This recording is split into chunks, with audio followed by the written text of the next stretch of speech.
Lalu apa mana istawa? Istawa itu kalau mau faham baca surat Thaha. Ar-Rahman 'alal 'arsy istawa. Jadi Allah itu menyamaratakan rahmaniyahnya kepada aras. Aras meliputi langit dan bumi. Itulah maksudnya istawa. Allah menyamaratakan Rahman. Kenapa tidak disebut Ar-Rahim? Karena Ar-Rahim hanya khusus kepada aulianya. Kalau Ar-Rahman, kafirun kana au mu'minan, itu dapat rahmaniyahnya. Itu yang orang nggak mau bahas. Sibuk aja di mana istawa, istawa, istawa. Padahal ada satu ayat Ar-Rahman. Ya, itu tafsirnya di Ibnu Katsir kan ada. Apa beda Ar-Rahman dengan Ar-Rahim? Ar-Rahman meliputi alam semesta. Itu yang disebut Ar-Rahman istawa. Istawa artinya bisa meratakan, menyamakan, menyempurnakan rahmannya kepada aras. Berarti takdir itu ada dua, Ustaz. Ada takdir luh mahfuz, ada takdir rahmaniyah arsyiyah.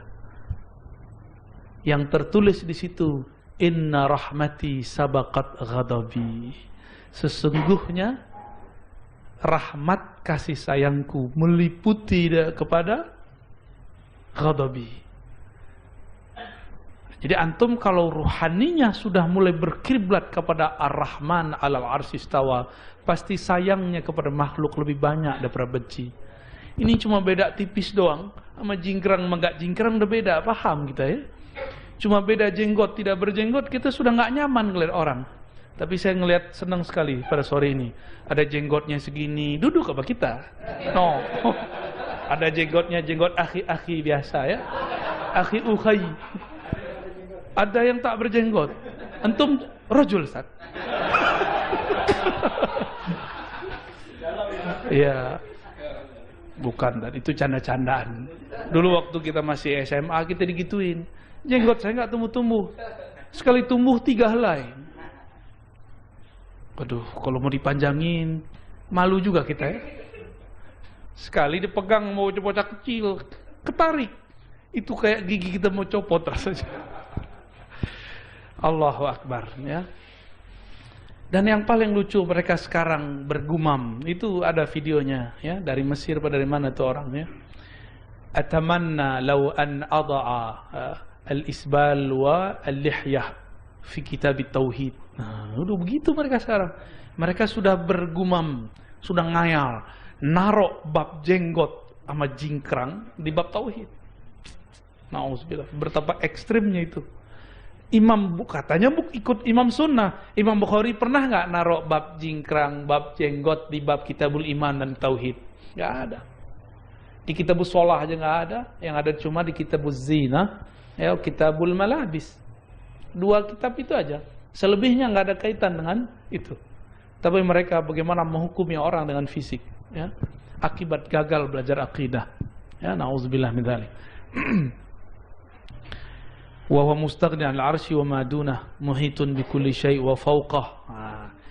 Enggak tembus di ta'ala 'anil hudud wal ghayat, diambillah kalimat wa fawqah ini. Kata fauq ini disyarah panjang lebar oleh Ibn Abil Is. Kata dia inilah penyelamat beliau ini, ya. Karena ada kata fauqal ars. Bagi kita 'alal 'arsy fauqal arsy kul ma syi'ta, ya. Itu kalam Allah. Kata fauq tidak selalu berarti di atas, karena ada fauq yang berarti lebih kecil, ya. Innallaha la yastahyi ay yadriba mathalan ma ba'udatan fama fawqaha. Fawqaha apakah artinya di atas? Justru artinya lebih kecil daripada nyamuk, itu fauq. Lalu kenapa dia yang katanya ngerti bahasa Arab, ya, yang lama di kampung Arab, tidak faham kata fauq? Masih ngotot kata fauq ada dalil Allah berada di atas. Jangan-jangan cuma bisa ngomong Arab tapi tidak mengerti usulul Arab, ya, usulul Arabiyah. Aneh berani ngomong gitu karena kita murid dari Syekh Aiman Syawah. Sesekali tahdus bin Ustaz, ya. Dulu saya termasuk murid paling bodoh itu, ya. Karena dulu nggak belajar alfiyah, Maka beliau ngerti, kita semua diajarinnya ujurumiyah. Tapi ujurumiyah dikhatamkan 2 kali. Khatam pertama itu masih ala syarah ujurumiyah. Tapi khatam kedua, syarahnya sudah kelas alfiyah. Di situ saya nikmatnya bukan main, ya. Nggak ada satu huruf, satu kata di Quran, melainkan kita diajarkan tekniknya oleh beliau, metodologisnya, cara mengi'rab, ya. Muka antum itu bisa aneh i'rab tadi. Ya. Itulah canda-canda kawan-kawan kita, ya. Di nomor 55-nya, wala nakhudu fillah, tidak boleh larut dalam memikirkan zat Allah. Jadi Allah itu zatnya tidak boleh dipikirkan, tapi hanya boleh dirasakan. Bisa bedain, ya? Jadi kalau mulai memikirkan Allah berada di atas, itu memikirkan itu. Antum mulai membayangkan, benar nggak? Dia berada di atas aras, kakinya di kursi. Tuh, terbayang nggak? Pasti terbayang. Apapun yang terbayang tentang Allah itu bukanlah akidah salaf. Ini ijma' imam yang 4. Mereka kan ngaku-ngaku sekarang membawa akidah imam yang 4. Cuma dengan beberapa riwayat yang terjemahannya ala mereka. Dan yang paling sedih, Imam Syafi'i, kalam-kalamnya pun mereka perkosa, ya. Mereka perkosa itu kalamnya. Imam Syafi'i kan ngomong, Allah itu istawa, ya, ala muradillahi wa muradi rasulih, sesuai dengan maksud Allah dan Rasul. Maksud Allah dan Rasul itu menurut mereka adalah pandangan mereka. Itu kan pembajakan namanya. Imam Syafi'i, orang dulu kalau ngomong istawa sesuai yang Allah maksud. Siapa yang ngerti yang Allah maksud? Kita nggak ngerti maksudnya Allah itu tentang dirinya. Kita aja kadang belum mengerti diri kita sendiri, apalagi mau mengerti Allah Subhanahu wa taala. Antum udah lama hidup dengan Mbak Hayati, ya, istri sendiri maksudnya. Pasti belum bisa juga faham tentang sifat istri sendiri. Apalagi Allah Subhanahu Ta'ala yang tidak bisa dibayang-bayangkan. Maka Allah itu kita ya percaya aja, ya.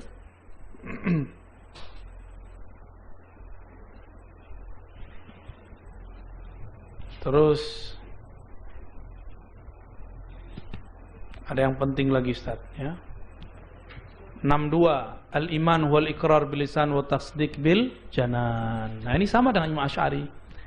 Iman itu ikrar dengan lisan, tasdik bil janan. Dibagi 2 nih. Ikrar bil lisan furu', tasdik bil janan usul. Ditambah lagi oleh Imam Asy'ari, al-amal bil arkan, itu juga usul, yang furu'. Berarti usulnya cuma 1, tasdik. Berarti kita boleh berbeda dalam ibarat, berbeda dalam amalan, yang penting tasdiknya sama. Cuma sekarang akan muncul, Ustadz, ke depan akan tambah banyak. Para ustadznya juga akan tambah banyak. Semoga yang di depan saya tidak begitu. Sama akidah, sama-sama akidah sifat 20. Cuma karena berbeda urusan politik, langsung dianggap berbeda manhaj, ya. Bahkan ada yang ngirim katanya cinta sama saya, ya, surat cinta kepada Buya Ar-Razi. Kalau ente cinta, ente ikut Imam Syafi'i. Apa kata Imam Syafi'i? Kalau ngasih nasihat, jangan lewat orang, itu namanya riya, ya. Cari-cari muka namanya itu.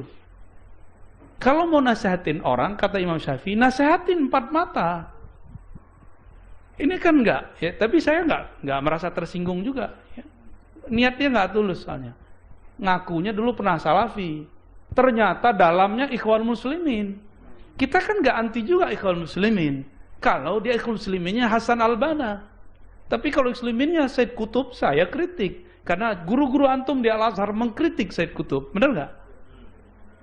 Pertama, dia sanadnya gak nyambung kepada Asy-Syahid Al-Hasan Al-Banna.